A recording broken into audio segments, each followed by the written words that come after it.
Uma notícia bastante importante para trazer aqui para vocês sobre a guerra na Rússia e a Ucrânia. A gente lembra que ontem houve uma contraofensiva da Ucrânia tentando resgatar territórios que estavam tomados pela Rússia. Essa contraofensiva acabou pegando a Rússia de surpresa. Os russos não imaginavam que a Ucrânia faria um movimento desta magnitude, buscando ali retomar os seus territórios e, portanto, não houve nenhum tipo de contraofensiva, não houve nenhum tipo ali de resistência por parte das forças russas. Agora, o que acontece?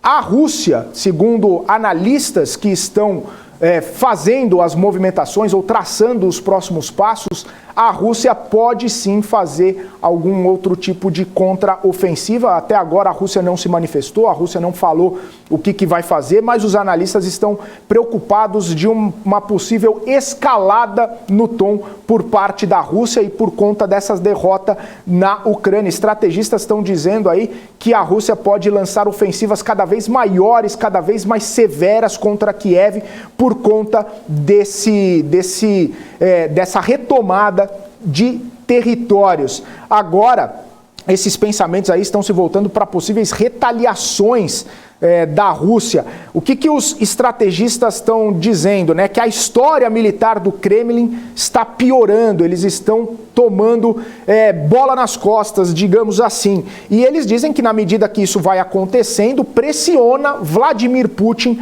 a pedir uma mobilização maior, ou um movimento político maior e mais caro, inclusive, para conseguir fazer ofensivas contra a Ucrânia. Inclusive, muitos estrategistas estão falando até que Vladimir Putin pode declarar guerra à Ucrânia e admitir que a Rússia está enfrentando problemas militares. Com isso, ele poderia fazer alguma movimentação política dentro da Rússia e também conseguir mais dinheiro para a operação militar, porque até agora seria uma operação militar especial, não é chamado de guerra. Se Vladimir Putin, com todas esses problemas que ele está enfrentando em território ucraniano, declarar guerra, aí o orçamento de guerra pode ser utilizado, o dinheiro pode ser utilizado e aí pode ter uma ofensiva ainda maior.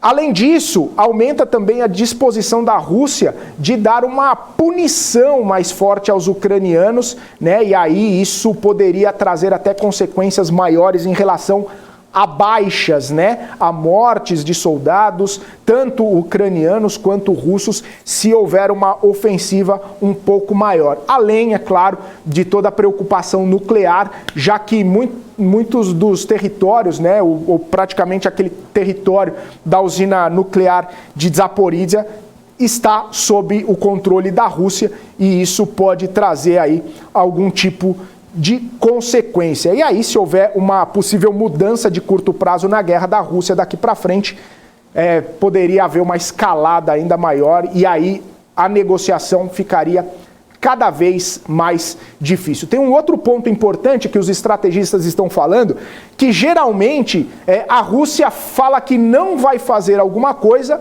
e aí ela vai lá e faz.